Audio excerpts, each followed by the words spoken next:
as of recording this, the M13B is only available one way, by playing DMZ and completing a quest line to obtain it. So how do we do that as effectively, efficiently, and quickly as possible? In this video, we're going to be breaking down how to quickly earn the M13B via DMZ, and in some cases, how to do it in less than 3 to 5 minutes, assuming that this doesn't get updated anyway.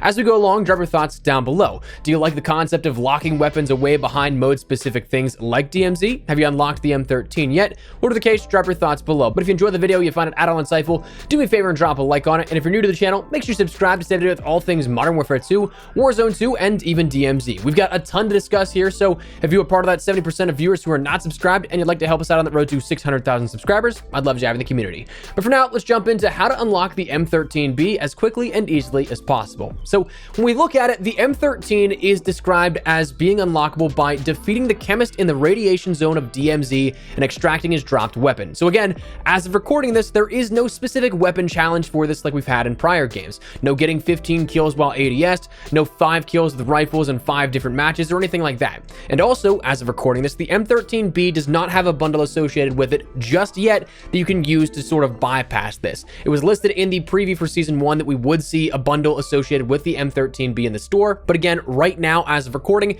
that's not live. Now, when it goes live, we won't know until it's actually there if we can customize it as well and it sort of bypasses the entire unlock challenge, or if you'd still have to unlock this to end up entering the gunsmith like we've had to with prior weapons. But anyways, DMZ right now is that playground that you have to jump into. Now, there's a few things to keep in mind here. Of course, DMZ is an open world with a bunch to do, tons of AI, but more importantly to this, with upwards of 66 total players that will also be in the world doing various different tasks. Now, here's the thing. You can often avoid most players, but for this, well, I'd wager in the first few days here, most of these players will be trying to go into that radiation zone to complete this contract as well. So bear that in mind. You're probably not going to be alone here if you go into this. Just be aware you may need to take some firefights.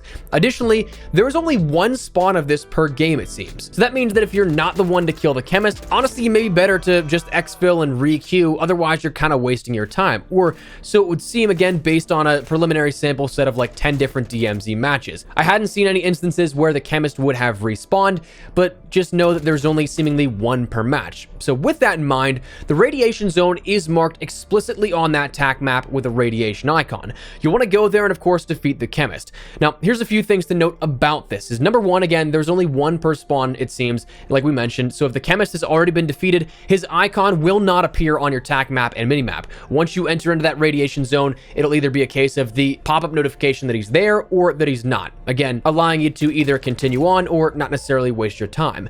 Number two, the Chemist is in a hazmat suit, the only other one outside of the AI that isn't in a normal gear set. So he's also armored, not quite to a Juggernaut's level, but he has increased health, increased armor, so bear that in mind. It's going to take a little bit more of extra shots. Also, side note, if you don't want to just waste your ammo, you can actually run over the Chemist as it stands right now with a vehicle and one hit him. So it is something that might be a quicker, more efficient way to do it. But once you find him, you're going to have to take him out. And number three, right now, depending on where the radiation zone is, the Chemist does unfortunately have a chance of spawning underground, where it's bugged, essentially ruining your chance of getting it. So that's a bug where his model will clip through the ground. It is something that myself and Immortal have already experienced out of, again, just a handful of different games. It might be more common than we hope. If you can't find him, it still says he's there. You've cleared out all the enemies.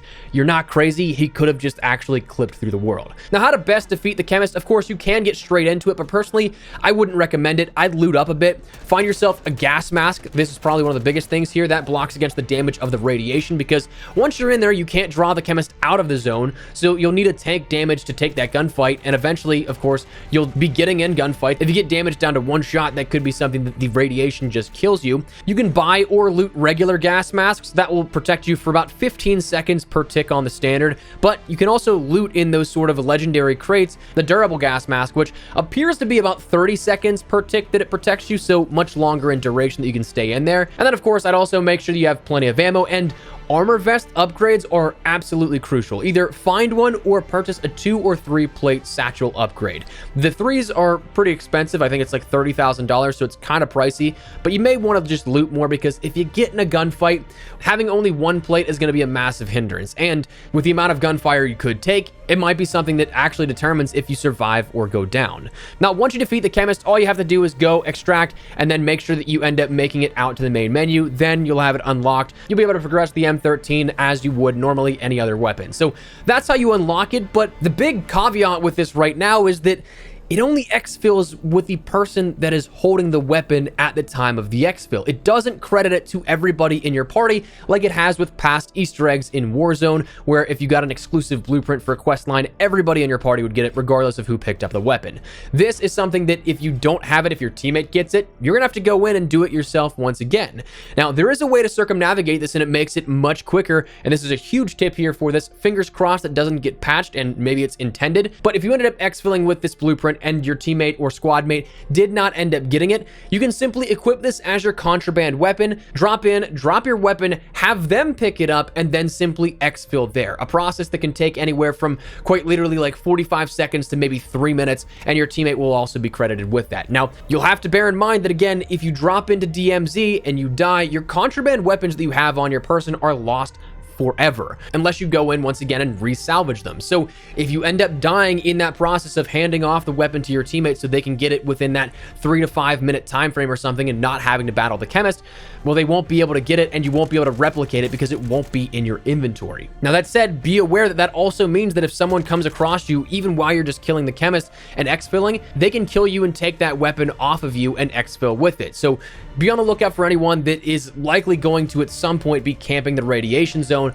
looking for people to come out of it. So just be careful of all of that. It's a very high risk, high reward situation. But again, once you do this, you can kind of chain it and pass it off to your teammates. Now, one thing to consider is that once you do pass it off, that blueprint is in the possession of the person that exfilled with it. So if you dropped in with it, dropped it for your teammate, and your teammate exfilled with a weapon, you no longer have that as a contraband weapon in your inventory. They end up having it in their inventory. So it passes ownership from whoever exfills with it. But it is something that unlock will carry on so long as you exfil with it at least once. So anyways, that's how to end up quickly getting the M13 unlocked. And again, from there, you can jump into any sort of multiplayer match you'd like. You can jump into Warzone and it will be something you can end up using. So from there, you can rank it up, get all the attachments, do your camo challenges, and eventually, if you want to transfer it over to Warzone, build out a loadout with that as well. So that said, wanted to fill you guys in here, give you some updates and tips on how to actually do this in as quick, efficient a manner as possible. Again, you're going to eventually have to do it one time where you have to go in and beat the chemist. But if you do, and you have a group of friends that want to end up getting the M13 as well, you can just pass it off quickly and easily without really having to take too much time or effort. So that said, let me know your thoughts down below. Do you guys like the prospect of having these weapons in DMZ unlockable only through DMZ, or would you like to see some weapon challenges come back into play like we've seen in the past? Whatever the case, drop your thoughts below. But if you enjoyed the video, if you found it at all insightful, do me a favor and drop a like on it. And if you're new to the channel, make sure you subscribe so you don't miss a single thing regarding all things Modern Warfare 2, Warzone 2, and DMZ. We've got so much upcoming, so I'd love to have you in the community if you'd like to stay on top of all of it. For now, thanks so much for watching. My name is Espresso. I'll see you guys later. Take care and peace.